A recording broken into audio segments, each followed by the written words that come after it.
Hey, what's going on, nerds? Welcome back. This is No Demos, episode 5. And I know it's been a while. It's been a couple months since we've done one of these. And I promise it's not out of neglect. It's because I have been crushing my brain. I have been researching and buying old magazines and going into the deepest, darkest regions of the internet to search and find the true history of the DOD 250 Overdrive Preamp, and not just any 250, but this one right here. This is the oldest I've been able to find, the earliest version from December of 1977, and you're going to see why it's different. You're going to see what makes it different. You're going to see, even between the other grays, how it changes and evolves over the years. And so because of that, because of everything we have to talk to that leads up to this pedal and everything that we have to talk to about this pedal and what comes after it, this is going to be a two-part video. Part 1 will essentially start at the beginning of the company, and then part 2 we will begin here and then go off from there. And you need the history lesson to understand why this pedal exists and to go through some of the mystery about, was there a 250 before this? We don't know. There's rumors, and we'll talk about it. So let's begin. August of 1974, DOD starts with their first pedal, and that's the electronic phaser. It came in a big black enclosure. We actually call this the big box era, where the first few DOD pedals were all made in a larger enclosure. And the first pedal they come out with is a phaser. It's what people wanted, it's what guitar players were asking for, and that was their first foray into the effects world. Now, if you know anything about 1974, you also know what was just beginning, what was starting off, and what was getting hot almost instantly, and that was MXR. And so the next pedal they decided to come out with was the Overdrive Preamp, which is essentially the precursor to the 250. It's what came first, it's what leads into this pedal, and it's essentially the same effect. But that original Overdrive Preamp was basically a knockoff of the original script MXR Distortion Plus. And there's nothing wrong with that. You know, we all have to start somewhere. Funny enough, at that time in the early 70s, the Distortion Plus was kind of a revolutionary effect because everything that led up to that was pretty much a fuzz pedal. Some version of fuzz, or, you know, a thick distortion. Obviously, we had the Big Muff at that point, but there weren't really overdrive pedals in the way that we know them now, or the way that this and the Distortion Plus came about. And they wanted a drive pedal, and David from DOD really liked the Distortion Plus, and it had just come out, and so he decided, all right, I think we'll just do that. We'll kind of copy that, we'll repackage it with the DOD brand, and we'll jump off of that and go into it. So the very first Overdrive Preamp is again in a large black enclosure. It had yellow paint on it.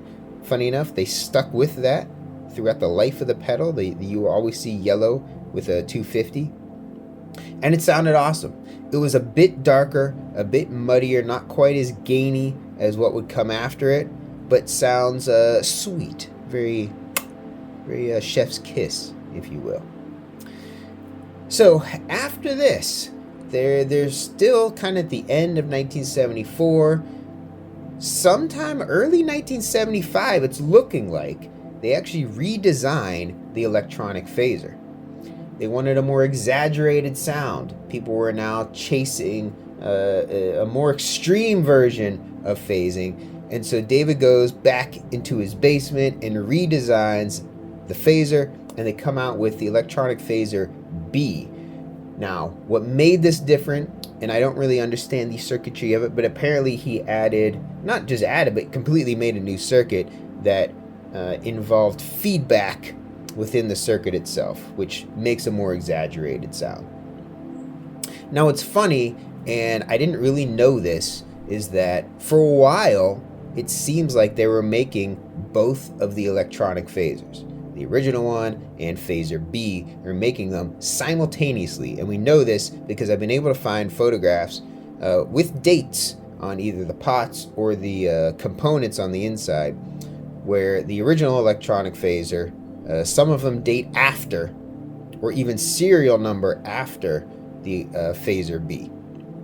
Phaser B, the original one, was in another black enclosure, and the first ones, I believe, had an orange script as opposed to the white. So that was one way to distinguish them. The other way to distinguish them is actually on the back. Now, let's talk about that serial number on the back. From what we understand, the first couple years at least of DOD, all of the serial numbers run in succession regardless of what the pedal is. Whether it was a phaser, whether it was an overdrive preamp, whether it was a phaser B. And if you look at the back and you look at those serial numbers, what's interesting is that the only thing that distinguishes on the back of that serial number is a little letter B next to that number. And that's how you know which phaser you have.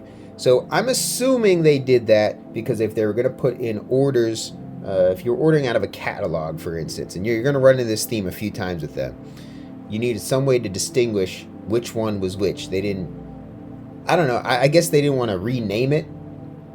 So here's the original one, and here's B, and we're not going to tell you which one's which, and you're just going to have to get what you get, and here we are. But like I said, it seems like they were being made at the same time for a little while, at least. Now this leads us up to 1976. At some point, again, this part's a mystery. We don't know exactly when or exactly the order that these things happen, but a lot happens at this point. The big thing that happens is that by 1976, MXR had really taken hold of the effects world, and you had a lot of brands that were shrinking down their pedals, and DOD wanted to be at the forefront of that, so they decided to come out with what they called the 200 series. Now, you probably know this as being the 200 series, but there was actually an earlier 200 series, and we call that the Bud Box era.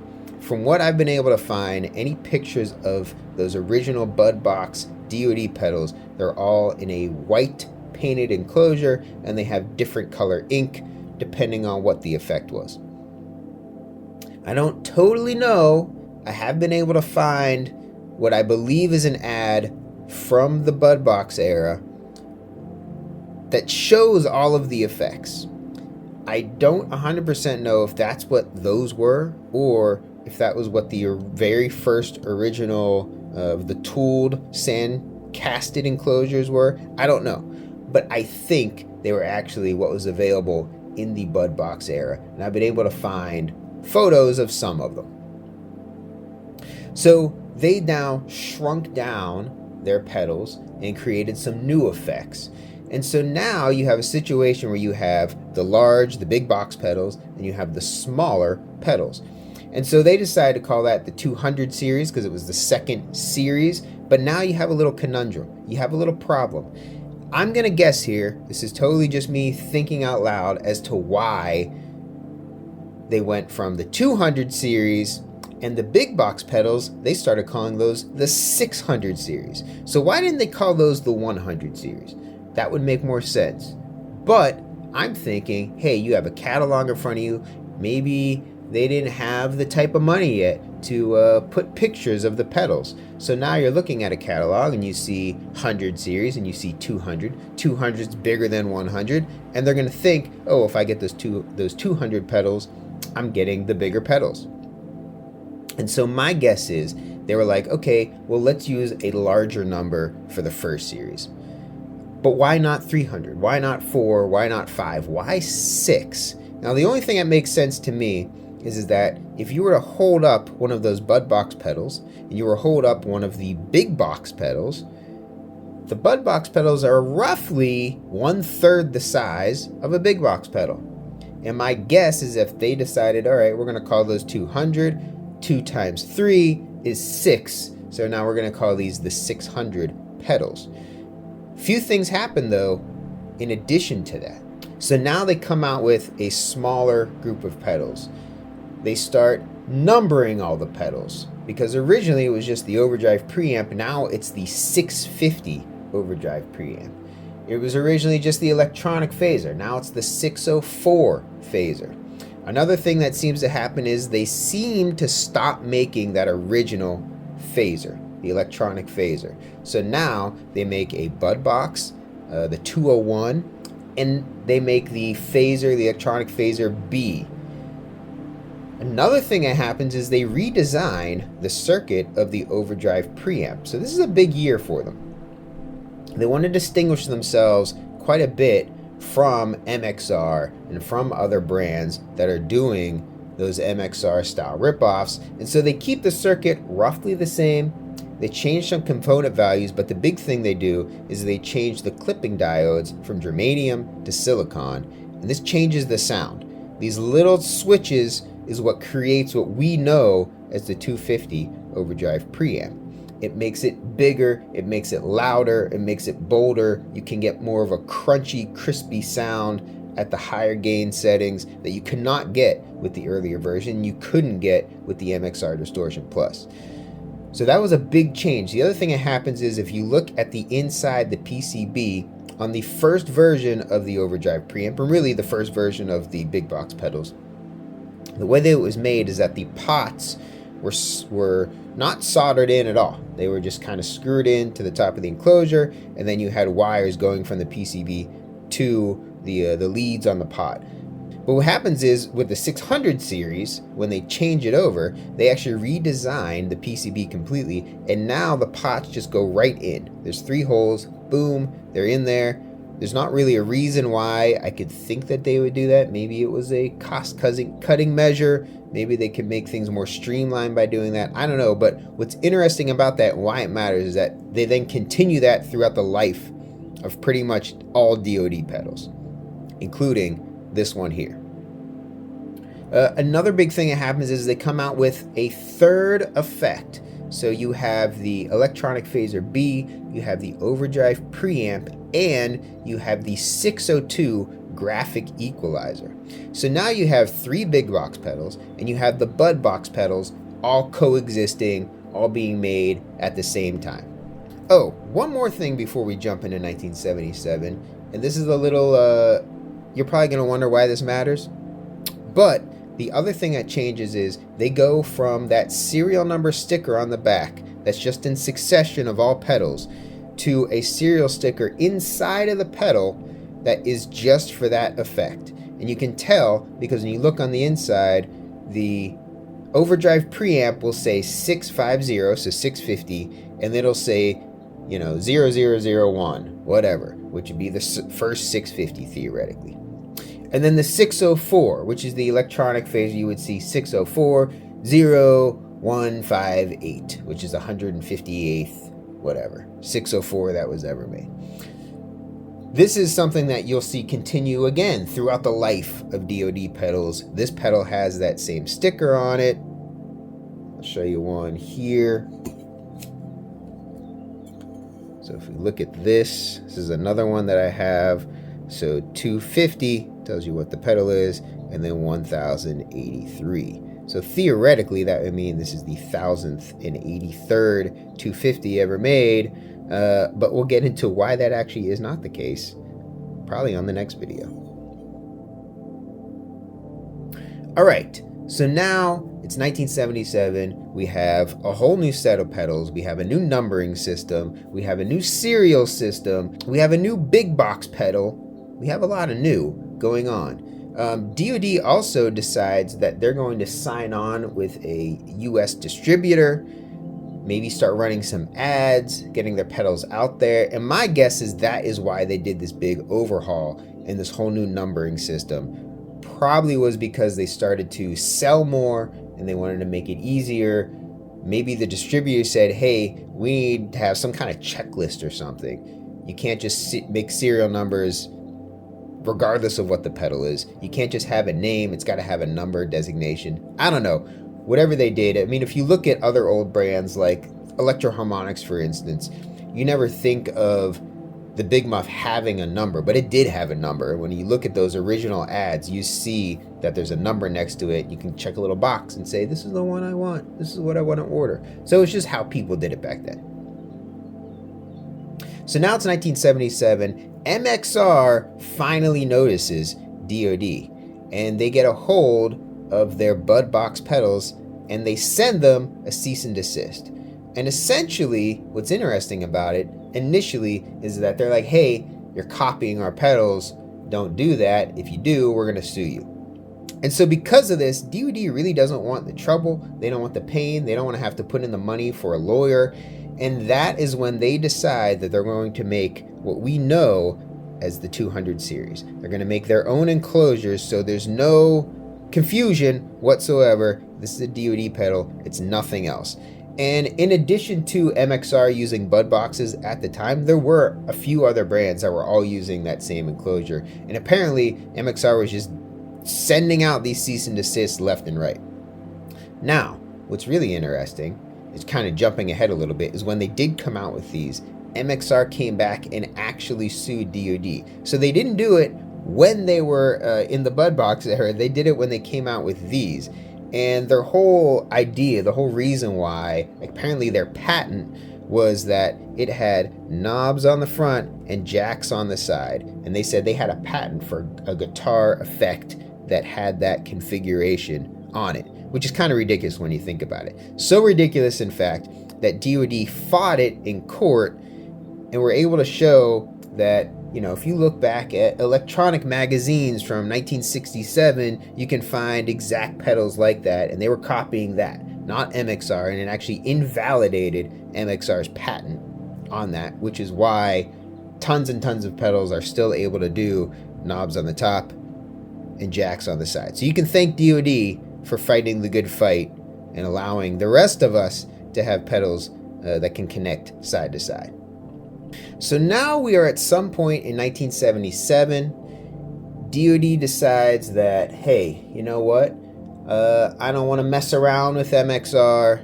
Let's just make our own enclosures. Let's do our own thing, and we're going to kind of quickly move away, which is why you don't see many of these bud box pedals, because they only made them for, my guess is, 1 year, or maybe they made a whole bunch of them for about 6 months, and then it took them a year or so to kind of sell through all of them. The big mystery, though, when it comes to the bud box pedals is, was there a bud box Overdrive preamp? I don't know. I have heard some rumors that there were. I have heard one account that not only did they exist, but if you look at the inside, the components were completely different than you see in any other Overdrive preamp. Tropical fish capacitors, and the chip itself. So let me show you this one. So if we look at this, right, there's your 741 chip, right? So this is a pretty early one. It's actually the same as what we have on video here. So the account that I have heard of a bud box version of the 250 says that instead of this type of chip, it was a metal can 741 chip. Now, here's what's interesting about that. If that is true, if that is the case, that they did exist, I've never seen one. I've never seen a picture of one. I know that there's a possibility, obviously, that they existed. There was definitely something funky going on at the early stages of the 250, switching over from the 650. But there's a few things that we do know. One is that this ad that I found from September of 1977 says a lot. It shows 3 big box pedals that you can order. It shows what I believe to be the full run of bud box pedals. What it does not show is a 250 Overdrive preamp. So at that time, they were still making the big box Overdrive preamp as of September 1977. And at least from this ad, they had not yet started to make the 250. So if this account is accurate, if somebody did actually see a white bud box 250 that had these tropical fish capacitors and this metal can op amp, if that is the case, I'm trying to think why there wouldn't be many of them out there. Why have we never actually seen one surface in addition to that one? The only thing that makes sense to me is that maybe they did order a bunch of these op amps, right? Maybe they were cheaper because they were older, and they get them in and they make PCBs because it has to be a different PCB has to be made differently if you're going to have that type of chip, because of the way that the legs come out. They come out in almost like an oval shape. I mean, the op amp looks more like a flying saucer. It almost looks like it's a transistor as opposed to a chip. So in a regular black chip, you see how it goes in. It's 4 spaces right in a row. So you have 4 parallel holes that it has to go into. But if you were to have one of those metal can ones, it would come out in kind of like an array on either side, almost like an oval shape. It'd actually be quite difficult to drill them in perfectly in line. You would have to kind of bend the legs of it. So here's my theory. If they do exist, if that was a thing that was made, they made them, and maybe the chips all sucked, right? Maybe these metal can op amps sounded terrible. There was something wrong with them, and they spent all of this time making the PCB, and so maybe they made a handful of them, and they would be considered prototypes. You know, they may have just, maybe they sold them locally, but never actually put them out in the way that they wanted to. But there was a big setback because of that. So now you had these crappy chips that don't work, and you have all these PCBs that theoretically they made for them. Well, you can't use those, so you have to start back at the beginning. And so here we are now, where we have a situation where there are none, or they were never really publicly released, and you have a gap in time between the bud box era and this pedal coming out. Now, when it comes to the big box pedals, there's been a theory that the minute that the bud box pedals came about, the big box pedals stopped, or the minute that this 200 series came out, that the big box pedals stopped. But we've actually been able to find electronic phasers, the phaser B. I've been able to find them with date codes from 1978. And that doesn't surprise me. It doesn't surprise me because we know that DOD made big box pedals all the way into the 80s. I mean, there's the delay, there's the flanger. You've seen them. So it's not surprising that they would have still made those first few at the same time. My guess is that they made that 650 Overdrive Preamp, I'm kind of holding to this, through to the end of the bud box era. And then when they started making the 250 in this tooled case, that is when they stopped making the 650. So I would guess in 1977 is when you see the last big box 650 pedal.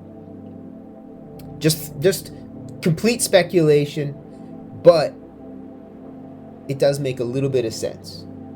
And if you look at the inside of this one, which again is very similar, almost identical to the inside of this one, that's just a few serial numbers later. The chip on here dates it to 76.